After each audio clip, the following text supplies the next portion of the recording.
Halo teman-teman semua, salam kenal. Hari ini kita akan bahas satu topik yang menarik banget, yaitu judulnya How to Make a Financial Roadmap to Achieve Financial Freedom Before 30. Ya, jadi ini topik yang ditunggu-tunggu banyak anak muda, karena siapa sih yang nggak mau mencapai kebebasan finansial, apalagi kalau bisa di usia muda. Jadi sebelumnya, gue thank you banget karena sudah diundang di acara TED Talk ini, dan juga terima kasih untuk TSM sebagai penyelenggara. Nah, sebelumnya mungkin kita ada baiknya kenalan dulu ya. Nah, jadi nama gue Ferdi Darmawan. Saat ini gue adalah seorang financial entrepreneur. Bisnis gue di bidang keuangan, seorang financial planner, dan juga punya digital insurance agency, serta investor di pasar modal. Detailnya teman-teman bisa lihat di layar. Gue pribadi itu mulai investasi di pasar modal tuh tahun 2007 ya. Pada saat itu gue ingat banget, kalau kita mau investasi, kita mau belajar tentang keuangan, itu sulit banget. Karena untuk cari topik-topik tentang keuangan itu kita benar-benar harus proaktif ya. Nggak kayak sekarang itu informasi bertebaran di mana-mana. Kalau dulu itu ya harus ikut seminar dari luar negeri, kemudian harus beli buku juga berbahasa Inggris, lalu ikut komunitas ya, itu caranya karena memang keuangan itu kita tidak ada yang mengajarkan. Jadi buat teman-teman yang mungkin blank nih ketika mendengarkan acara ini, gak ada masalah karena gue pribadi backgroundnya juga bukan keuangan, tapi toh akhirnya bisa belajar juga karena sebetulnya keuangan itu bisa dipelajari ya teman-teman. Gue pribadi 2013 sampai sekarang itu fokus entrepreneur di bidang keuangan dan juga investor di beberapa perusahaan startup. Ini ada sosial media gue, kalau teman-teman mau kenalan, siapa tahu ada pertanyaan yang mau ditanyakan, silakan boleh DM di sosial media gue juga. So kita akan mulai aja teman-teman. Jadi kalau kita bicara financial freedom itu pasti yang ada di kepala orang itu pasti lah investasi ya kan. Jadi financial freedom itu katanya erat kaitannya identik dengan investasi. Nah, tapi kalau kita lihat gambar ini di layar ya teman-teman, ini ada gambar seorang anak nih yang langsung naik ke anak tangga keempat. Ini sebenarnya sesuatu yang berbahaya. Kita harus pahami sama-sama kalau investasi itu sebetulnya bukan kunci untuk mencapai financial freedom.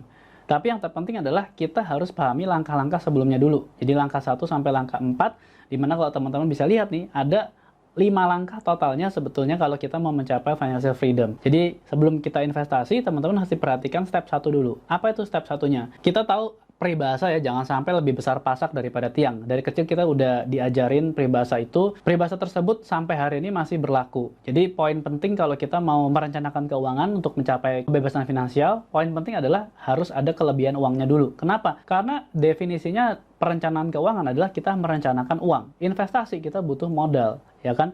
Berarti poin pertama harus dipenuhi, yaitu income harus lebih besar daripada expense, atau penghasilan harus lebih besar daripada pengeluaran dulu. Kalau ternyata masih pas-pasan atau masih kurang, berarti teman-teman PR-nya adalah perbaiki pola pengeluaran, perbaiki pola cash flow. Dengan cara apa? Dengan cara kita bisa melakukan yang namanya budgeting, mengatur arus kas. Sekarang banyak banget ya aplikasi-aplikasi yang teman-teman bisa download untuk bantu kita mencatat pengeluaran. Nah, itu step 1 nih. Kalau misalnya step 1-nya belum beres, jangan coba-coba melangkah ke langkah selanjutnya. Karena ini yang akhirnya banyak membuat orang itu terjebak sama kesulitan finansial. Karena income-nya mungkin masih terbatas, kemudian pengeluarannya besar, lebih besar pasak daripada tiang, akhirnya dia berhutang atau jual aset. Apalagi kalau ternyata investasinya rugi. Itu step pertama ya. Lalu step keduanya adalah kita harus cek apakah kita punya hutang, terutama hutang-hutang konsumtif. Nah, ini jangan pernah teman-teman meminjam sesuatu yang sifatnya konsumtif. Jadi ini harus segera dilunasi ya. Kalau misalnya ada cicilan pun ya harus dibatasi jumlahnya,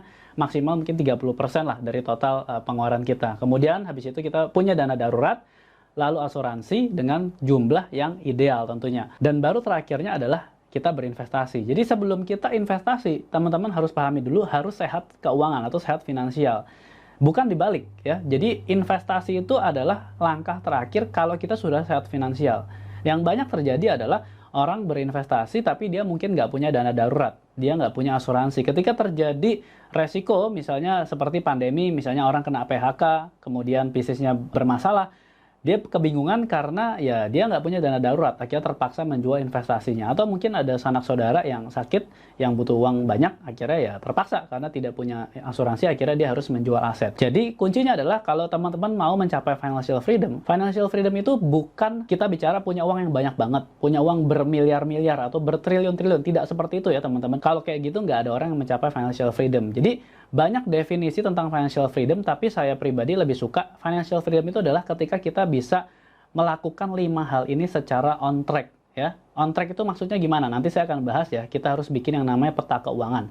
Ketika kita sudah bisa on track, menuju peta keuangan tersebut, kita sudah bisa dikategorikan sebagai orang yang sudah mencapai kemerdekaan finansial. Tentu akan lebih bagus lagi definisinya, ada yang lebih sulit dicapai ya, misalnya saya harus punya passive income untuk memenuhi kebutuhan hidup. Itu boleh ya, tentu tergantung biaya hidupnya. Tapi saya lebih suka definisi financial freedom itu adalah ketika kita sudah melewati 5 langkah ini dengan posisi yang ideal. Artinya kita sudah on track menuju financial goal kita. Bicara tentang investasi, kebanyakan orang itu berpikir investasi tujuannya nyari untung. Ya nggak salah ya, tapi buat gua pribadi, gue lebih setuju kalau investasi itu utamanya kita untuk mencapai tujuan keuangan, bukan sekedar mencari keuntungan.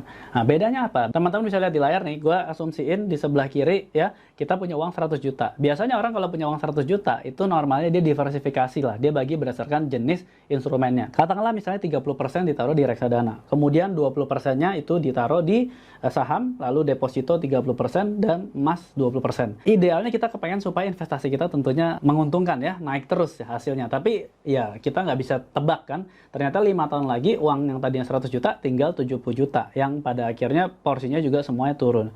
Nah, masalahnya adalah kalau ternyata 5 tahun lagi kalian butuh uang 35 juta katakanlah, yang mana yang mau dicairkan? Nah, tentu ini akan membuat kita itu jadi bingung.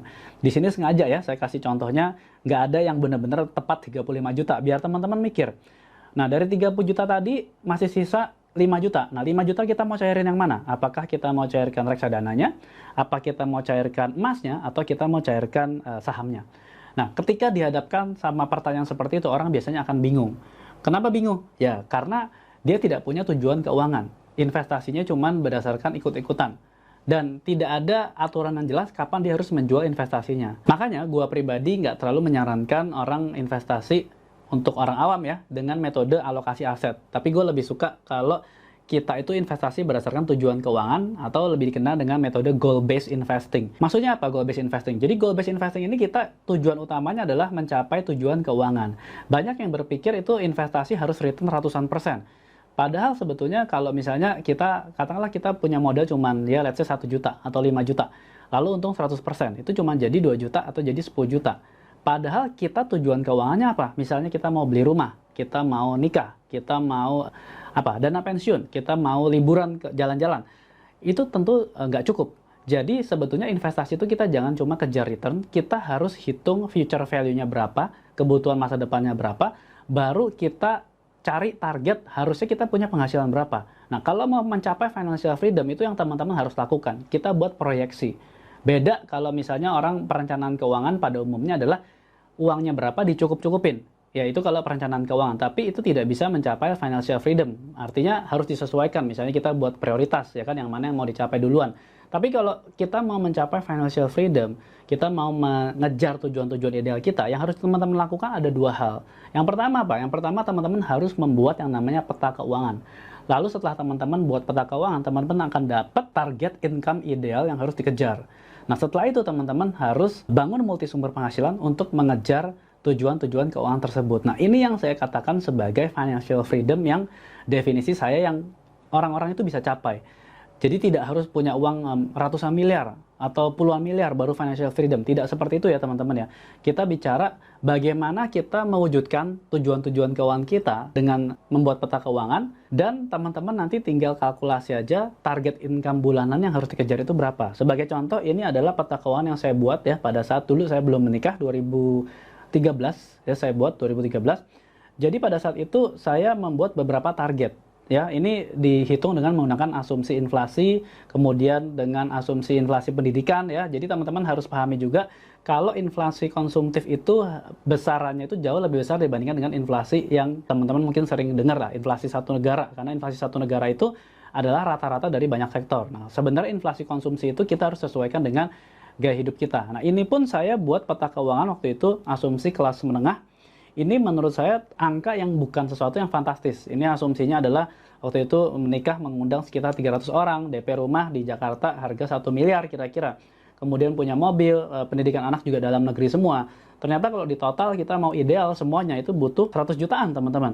Jadi ini sebetulnya cara kita mau mencapai financial freedom yang sebenarnya. Nah, kalau teman-teman lihat di sini kita buat asumsi ada investasi yang dilakukan ya, ada investasi bulanan, tahunan, sama sekaligus atau lump sum. Nah, sebenarnya kalau teman-teman perhatikan, kalau saya total keseluruhan, itu dana yang dibutuhkan untuk investasi kira-kira 66.900.000 atau sekitar 70% lah. Kalau asumsinya kita punya penghasilan 1 juta per bulan. Ini sebetulnya pilihan ya teman-teman. Kebanyakan orang ketika melihat angka-angka ini, dia bilang katanya gua ini nakut-nakutin orang dan gua ini istilahnya ya bohong gitu. Angka-angka ini bisa sebesar ini. Padahal ini yang terjadi kenyataannya dan ini bukan hidup yang mewah, tapi hidup standar kelas menengah. Tentu teman-teman harus diperhatikan juga untuk setiap orang punya tujuan hidup masing-masing. Nah, akhirnya akan tercipta dua kubu. Ada orang yang pesimis atau nyinyir ya. Wah, ini mah nakut-nakutin doang. Ini mah nggak bisa dicapai. Akhirnya dia turunin targetnya. Karena dia pas-pasin dengan income dia yang sekarang. Nah, kalau teman-teman mau mencapai financial freedom, teman-teman harus berpikir sebaliknya. Berpikirnya bagaimana? Berpikirnya teman-teman bikin dulu peta keuangan ya. Seperti contohnya saya, misalnya saya maunya 100 juta ini ya. Lalu teman-teman step 2-nya adalah bangun multisumber penghasilan. Nah, multisumber penghasilan ini teman-teman juga harus pikirin bagaimana caranya. Karena banyak sekali teman-teman bisa lakukan ya. Zaman sekarang untuk dapat 100 juta per bulan sebenarnya cukup make sense kalau teman-teman tahu bagaimana caranya dan mau berusaha. Memang kita nggak bilang gampang ya, tapi buktinya saya pribadi sudah membuktikan, sudah mencapai angka itu dan semuanya karena saya membuat rencana. Apakah membuat rencana selalu berhasil? Tentunya belum tentu ya teman-teman. Ada kadangkala kita buat rencana belum tentu berhasil. Makanya kita buat rencana, apalagi kalau kita tidak merencanakan sama sekali. Jadi ketika kita mau mencapai financial freedom, yang penting adalah teman-teman harus tahu detail, teman-teman mau ngapain aja ya, jangka menengah, jangka pendek, jangka panjang, lalu dibuat peta keuangan seperti yang tadi. Nanti setiap bulan teman-teman tinggal alokasikan uang teman-teman, investasikan untuk mengejar tujuan-tujuan tersebut dan tinggal kita kejar target income-nya. Sekarang banyak yang berpikir apakah kita investasi itu harus ngerti market, harus ngerti kondisi ekonomi, harus ngikutin naik turunnya pasar. Jawabannya tidak teman-teman. Buat teman-teman yang orangnya awam ya, buat orang awam yang mungkin punya pekerjaan lain, yang tidak punya latar belakang ekonomi, buat gua pribadi investasi yang paling bagus itu adalah investasi secara rutin. Atau kita kenal dengan nama cost averaging. Jadi kalau teman-teman lihat nih di tabel yang tadi, ini sebenarnya investasinya itu yang 70 jutaan tadi itu kita asumsi kita investasi rutin setiap bulan dengan jumlah yang sama setiap bulan. Jadi tidak peduli marketnya turun atau marketnya naik, kita investasi untuk mengejar target tadi. Bagaimana kalau ternyata sekarang income-nya belum ada segitu? Nggak ada masalah teman-teman. Yang dilakukan adalah kita buat prioritas. Skala prioritas yang mana yang kita mau kejar terlebih dahulu. Jadi ini adalah metode bagaimana teman-teman bisa membuat peta keuangan untuk menuju kebebasan finansial. Ya, ingat, jangan kalau misalnya teman-teman punya mimpi, jangan mimpinya yang diperkecil, tapi sumber dayanya yang diperbesar. Dalam hal ini adalah kita kejar target income-nya. Bagaimana cara kita membangun multisumber penghasilan? Tentu teman-teman tahu ya, penghasilan itu ada yang sifatnya aktif, ada yang sifatnya pasif. Penghasilan pasif pun juga sumbernya macam-macam. Tidak harus selalu dengan cara berbisnis atau berinvestasi. Jadi sumber penghasilan pasif itu kita bisa bagi jadi 4. Ini saya dapat dari buku Multiple Stream of Income ya, karya Robert G. Allen kalau teman-teman mau baca. Jadi di sini dia membahas bahwa ada 4 jenis sumber passive income. Yang pertama dari investasi, yang kedua dari bisnis ya kita nggak usah bahas kalau itu ya. Tapi ada yang lain yaitu royalti intelektual, sama yang keempat adalah sales commission. Royalti intelektual itu contohnya misalnya orang penulis buku, kemudian dia menemukan paten tertentu yang intinya dibayar dengan royalti. Tapi menurut saya yang paling gampang dilakukan semua orang, apalagi yang punya pekerjaan lain atau bisnis lain, paling gampang adalah sales commission. Sales commission ini sebenarnya simpelnya adalah kita berdagang atau kita jadi broker atau kita jadi calo ya teman-teman. Dan teman-teman perhatikan zaman sekarang semua bisnis-bisnis startup digital yang terkenal itu mereka sebetulnya adalah broker ya. Sebagai contoh kita sebut saja misalnya Tokopedia, kemudian Gojek, kemudian Traveloka, kemudian Amazon. Itu semuanya mereka menjual barangnya milik orang lain. Mereka hanya sebagai distributor atau penengah. Nah, dari situ kita bisa belajar cara yang paling simple kalau kita mau mendapatkan sumber income, itu adalah salah satunya dengan kita menjadi distributor. Tidak perlu mengurus produknya, tidak perlu mengurus produksinya, yang kita lakukan hanya melakukan penjualan. Nah, dari situ kita dapat keuntungan. Nah, disitulah teman-teman sekarang harus kreatif ya kalau kita mau mencari sumber penghasilan. Caranya adalah dengan 4 hal alternatif yang gue udah jelasin ke teman-teman. Kesimpulannya, kita harus sehat finansial dulu ya. Pertama adalah income di atas expense. Yang kedua adalah utang harus lunas. Ketiga, dana darurat. Keempat, asuransi. Baru yang kelima, investasi. Nah, bagaimana kita mengejar target investasinya? Kita buat dulu peta keuangan, lalu kita bangun multiple stream of income.